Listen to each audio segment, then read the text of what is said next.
membuka TPA baru.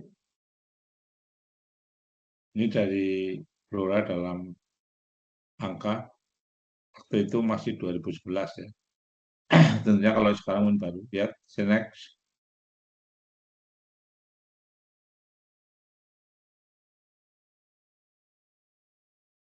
Ya Mbak, next.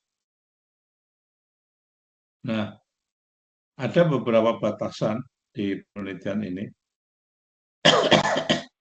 Jadi, wilayah studi jelas di Kabupaten Blora. Ya. Kemudian ada peta digital dan kemudian beberapa data yang diperlukan ini dari Kabupaten Blora. Kemudian di sini ada integrasi dari SIG atau GIS, Geografi Information System, dan teknik kuasi MCDM.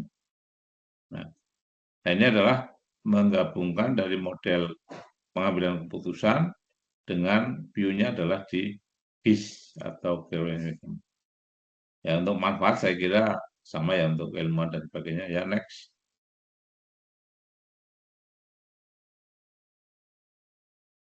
Nah, di sini saya kira ini nggak usah ini. Ini lebih ke SI sebetulnya. Ya, terus. Nah, ada beberapa hal dalam penelitian ini pakai Butterfly Life Cycle Model. Ini adalah sistem, kemudian desain sistem, implementasi sistem, dan pengujian. Dan nah, ini artinya pada saat sistem ini sudah ada user, ini baru kelima. Tapi kalau dalam penelitian, ini berarti mulai dari analisis, desain, implementasi, artinya dengan studi kasus, data-data real dari Blora, baru ke pengujian sistem dan validasi. Nanti kalau sudah tervalidasi, baru masuk ke penilaian sistem. Nah, tentunya kalau ini adalah penelitian di sistem informasi. Jadi artinya dia menampilkan sampai ke GIS selesai.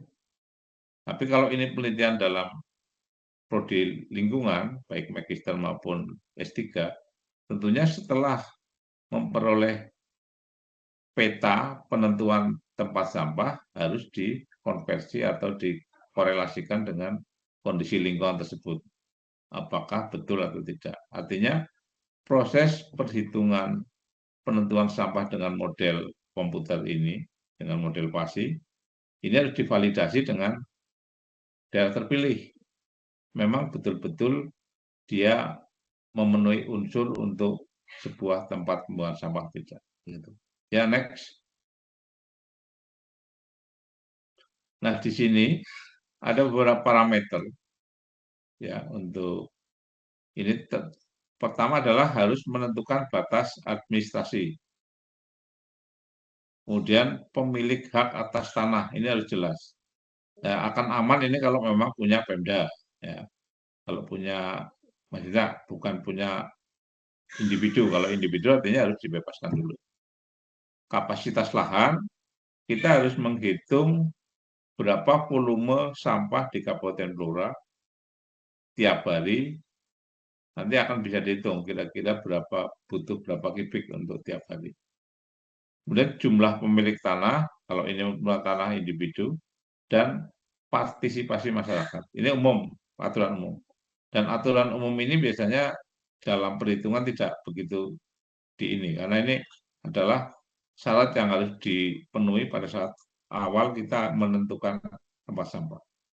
Nah, kemudian lingkungan fisik ini yang nantinya dalam penelitian menjadi data atau variable input. Ya. Pertama adalah tanah, di atas muka air tanah atau tidak. Artinya kalau itu di atas muka air tanah, itu secara langsung sudah tidak layak, karena memang ada peruntukan lain. Ya. Tidak mungkin kita membuang sampah di atas, di mana di bawahnya adalah air tanah yang akan kita jadikan air minum. Secara akademis ini tidak mungkin. Kemudian jenis air tanah, sistem aliran air tanah, dan kaitannya dengan penguatan air tanah. Sampai apakah ada bahaya banjir. Nah, ini nanti berupa data-data yang harus diisi pada pemodelan tadi sampai ke estetika. Nah, apakah di daerah yang terpilih itu memang sangat jauh dari pemukiman? Di sini ada apa? Nah ini nih, daerah lindung juga nggak boleh, dan pertanian. Nah, ini yang harus di awal ditentukan. Ya, next.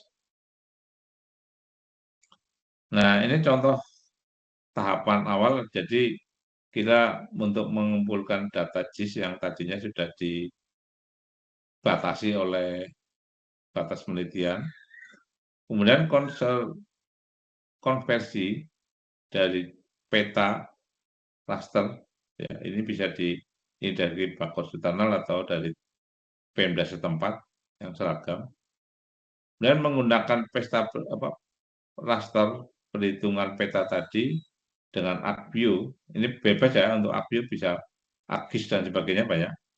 Karena ini software yang banyak di pasaran untuk menghilangkan tanah yang tidak masuk dalam raster masing-masing berdasarkan kriteria seleksi. Ya. Kemudian baru overlay raster untuk menghasilkan lokasi yang sesuai berdasarkan kriteria, dan artinya perhitungan pastinya dari sini nanti.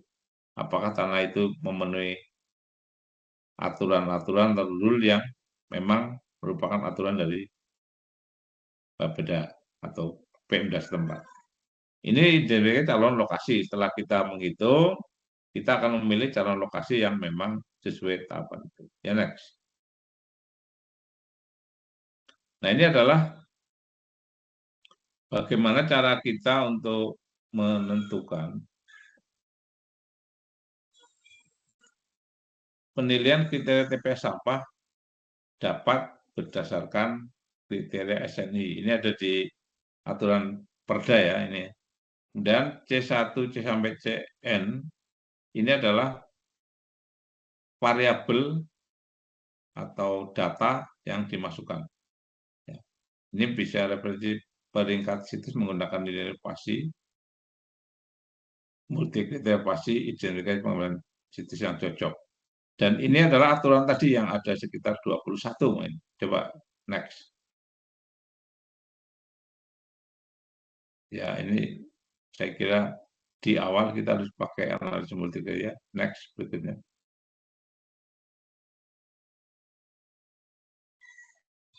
Sebelum kriteria. Ya, next.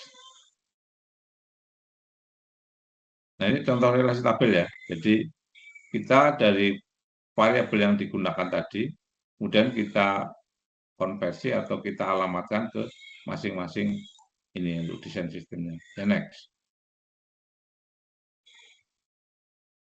Nah, ini adalah entry relationship diagram perancangan sistem informasi grafis dengan, nah ini kita bisa melihat kira-kira pola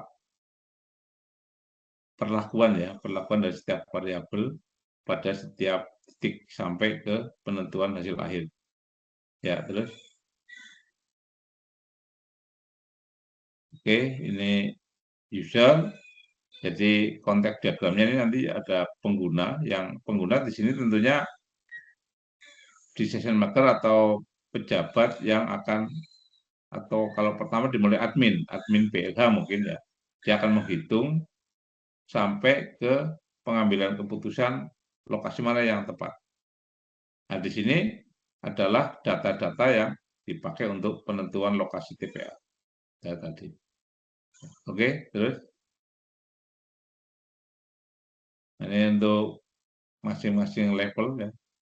Dimulai dari user, kemudian ada data lokasi, data kriteria, kemudian ini ada data nilai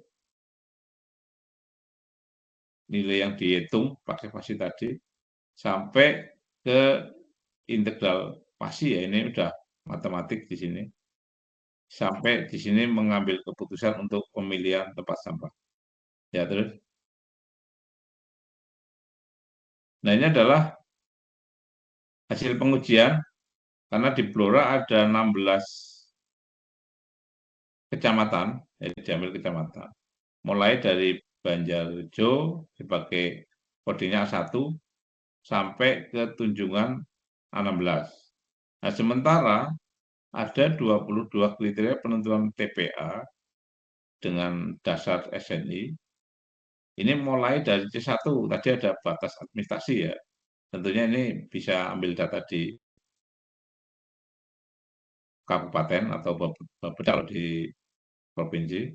Ini kepemilikan tanah. Ini berubah data ya, kepemilikan tanah, kapasitas lahan, sampai ke estetika. Nah, nanti misalnya bahaya banjir, apakah historis di lokasi yang terpilih itu pernah banjir atau tidak? Jadi nanti diperhitungkan pada setiap variabel. Kemudian intensitas hujan, apakah di lokasi yang terpilih intensitas hujannya tinggi enggak? Kalau tinggi artinya tidak layak untuk tempat sampah. Ya. Kemudian jalan ke lokasi dari setiap tempat pembuangan sampah, dia akan ada misalnya mobil pengangkut sampah. Apakah perjalanan ke sana akan mengganggu pemukiman yang lain? Dan waktu transportasi sebagainya. Ini nanti harus diambil nilai-nilai yang paling positif. Ya. Pemukiman dan jalan masuk, apakah pada saat sebuah mobil sampah akan menuju ke tempat pembuangan sampah akhir, akan harus melalui sebuah pemukiman yang rawan konflik misalkan. Nah, itu data-data ini harus betul-betul diisi nanti sesuai dengan standar-standar yang ditentukan oleh aturan Pemda. Ya, terus. Nah, ini adalah untuk tujuan keputusan dengan coding A sampai A16 tadi adalah kecamatan, dan kriteria keputusan ini adalah aturan, ya, data tadi, C1 sampai C22. Oke, terus. Nah, kalau kita ubah ke bentuk fasi, ini sebagai input awal, ini akan menjadi arsitek seperti ini. C1 sampai C22, kemudian di sini A1 sampai A berapa ini? 16. Ini saling terkait. Nah, di sini adalah proses fasinya di sini. Ya, proses fasi. Saya nggak akan menjelaskan terlalu jauh tentang fasi karena ini di lingkungan. Tapi nanti akan saya kenalkan apa itu AI ya, karena perkembangan dari fasi ini yang sekarang adalah pakai model artificial intelligence karena datanya cukup banyak. Nah, kalau datanya terbatas itu pakai model fasi yang lama nggak apa-apa, atau pakai jaringan secara tiruan. Kalau nanti datanya adalah data big data, misalnya kita masukkan data satelit, itu harus kita convert pakai machine learning maupun deep learning. Ya, lanjut. Nah, ini adalah beberapa evaluasi penggunaan fasi dari alternatif yang tadi. Ini saya nggak terlalu ini ya. Jadi nanti sebetulnya akan menjadi level ya, menjadi apa, perhitungan terakhir adalah level. Sangat rendah, rendah, cukup, tinggi, sangat tinggi, untuk dijadikan sebagai TPA akhir nanti perhitungannya. Ya. Nah, ini kita hitung pakai model 0 sampai berapa, kita tentukan untuk nilai-nilai ini. Ya, terus. Nah, ini ada derajat kecocokan alternatif ya. Nanti dinotasikan dengan huruf seperti ini. Misalkan tingkat kecocokan SK berarti sangat kurang, kurang, K, C adalah cukup, B baik, dan SP sangat baik. Nah, tentunya yang akan kita pilih adalah yang sangat baik semua. Karena secara teoritis, kita harus betul-betul menentukan tempat pembuangan sampah yang betul-betul aman dari alternatif C1 sampai C22 tadi. Ya, terus. Oke, ini proses penghitungan ya. Ini dilakukan dengan, kalau dulu pakai MATLAB, sekarang bisa pakai Python untuk membuat coding. Ya terus, nah ini juga sama, ini alternatif. Ya, ini hasil coding, hasil apa running modelnya. Terus, oke terus,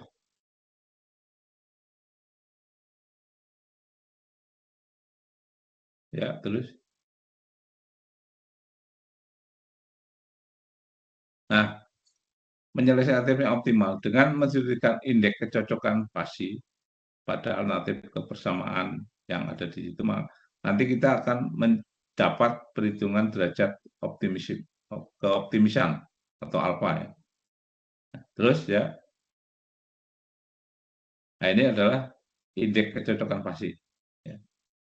Dari masing-masing data yang ada, ini A1, kemudian nanti akan dihitung sampai A16 ya. Nanti akan kita hitung Y, I, Z dengan persamaan yang ada dari pasi. Ya, terus, nah ini adalah nilai total integral. Saya nggak akan menjelaskan ini ya, nanti malah bingung. Nanti aja kalau memang ada yang tertarik, bisa kita diskusi. Ya, terus.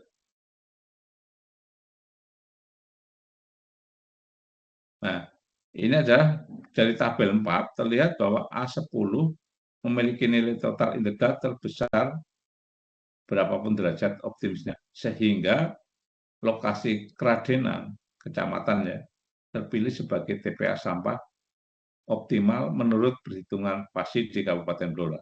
Ya. Ini harus ada perhitungan model ya, karena belum tentu di keradenan itu juga kalau dipilih adalah langsung menerima masyarakat. Tentunya kalau dari lingkungan kan harus ada AMDAL juga, walaupun dari perhitungan ini adalah penentuan secara akademik atau secara model.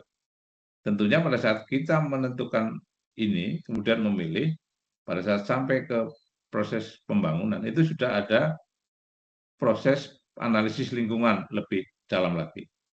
Yang dilakukan oleh model ini adalah betul-betul pure perhitungan dari sisi akademik atau sisi data. Ya. Kita tidak tahu pada saat kita sudah menentukan secara model, tentunya untuk menggunakan atau menentukan di sana harus ada AMDAL tentunya. Kita tidak boleh. Tapi pada dari AMDAL ini sebagai tool untuk mengargumentasikan kenapa memilih keradenan misalkan ya. Nah, pada sidang AMDAL ya ditanyakan alasannya apa, argumentasinya apa. Nah, dengan permodelan ini itu akan lebih bisa diterima secara akademik. Tentunya nanti untuk penentuan sampai ke tahap pembangunan, nah itu harus ada AMDAL yang lebih spesifik ya. Kalau AMDAL kan nah ini adalah salah satu poin untuk menentukan secara perhitungan. Nah, tentunya untuk sampai ke tahap itu harus dikombinasi atau itu dengan analisis dampak lingkungan. Ya terus, nah ini adalah pengujian secara informasi geografis untuk salah satu variabel ya. Ya, terus ini sudah banyak ya, bukan AutoCAD sudah banyak sekali. Ini ada konversi dari ArcView. Terus, nah ini yang dianggap sebagai SIG atau Sistem Informasi Geografis. Kalau cuma satu layer, ini adalah peta. Nah, karena ini ada 8 layer, ya berapa? Iya 8. Ini yang nanti yang paling optimum akan diambil. Ya, kebetulan dari perhitungan pertama adalah apa ini? Aliran air tanah. Ini peta aliran tanah. Dicari yang paling maksimum. Kemudian jalan menuju lokasi.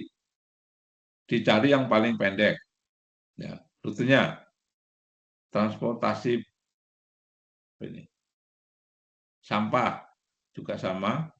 Kemudian tata guna lahan. Ini juga ada undang-undangnya untuk penggunaan tata guna lahan. Apakah di situ lahan yang memang subur untuk pertanian tentunya tidak boleh. Apakah lahan itu akan dibuka perumahan tentunya juga harus dihindari.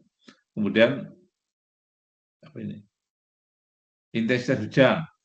Apakah di situ intensitas hujannya sering tinggi dari data historis, itu juga dihindari. Kemudian layer 6 adalah pertanian. Apakah di situ memang peruntukan untuk pertanian? Jelas harus dihindari. Kemudian cagar alam, sama sekali tidak boleh kalau itu. Kemudian kapasitas lahan, apakah ini bisa memenuhi. Nah, dari pemetaan Kabupaten Blora ini dengan GIS ini nanti akan dicari diambil masing-masing yang paling dominan.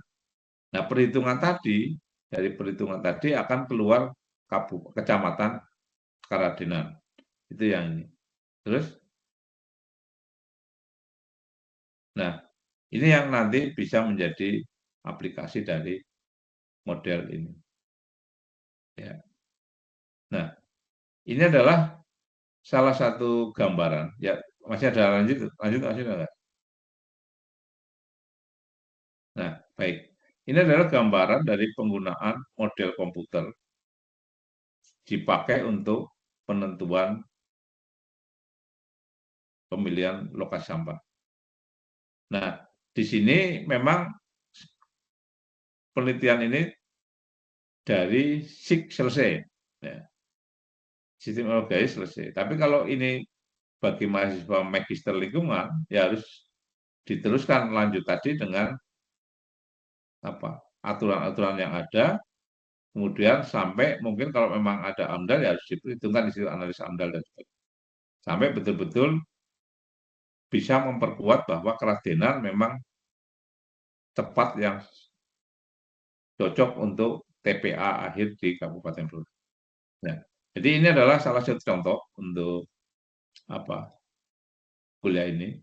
Tentang model, saya kira perkembangan itu sekarang tentunya bisa dikombinasi dengan data satelit yang masuk big data ya. Kalau data tadi kan belum big data, apalagi tahun 2012 belum dikenal ya istilah machine learning dan deep learning. Itu baru-baru akhir ini karena perkembangan dari jumlah data yang tadinya data kecil masuk ke big data. Nah, saya kira itu untuk gambaran dari model komputer untuk sebuah lingkungan. Tentunya ada penelitian lain yang bisa diadopsi, misalkan tata guna lahan pada pembukaan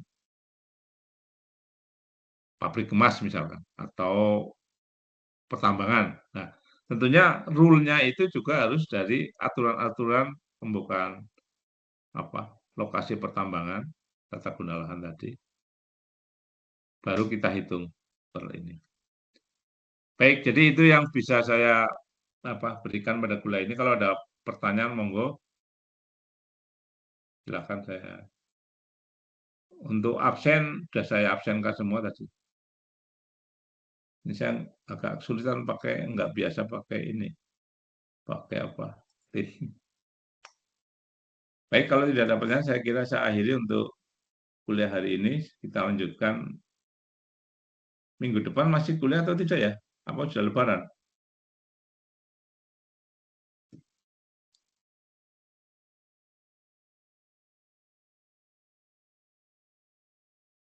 Online, Prof, yang matkul pagi. Masih? Iya. Kalau bukan hari libur, nanti kita kuliah lagi untuk tema-tema yang lain. Saya akan mengenalkan apa itu machine learning, deep learning, dan bagaimana di lingkungan itu digunakan. Kalau nanti deep learning dan machine learning mungkin agak sedikit ada sisi bagaimana kita membuat model-model itu, ya.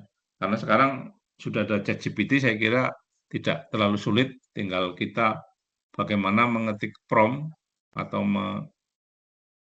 meminta ChatGPT untuk membuatkan model-model begitu. Ya. Sekarang langsung tinggal sekarang pakai Python berarti Anda harus install Python, nanti hasil coding dari ChatGPT kita running, jalan nggak gitu. Ya. Nah, nanti tentunya dengan tadi untuk kasus-kasus lingkungan. Baik, saya kira itu kalau tidak benar saya akhiri untuk kuliah hari ini. Mohon maaf kalau ada sesuatu yang kurang. Selamat siang, Bapak Ibu.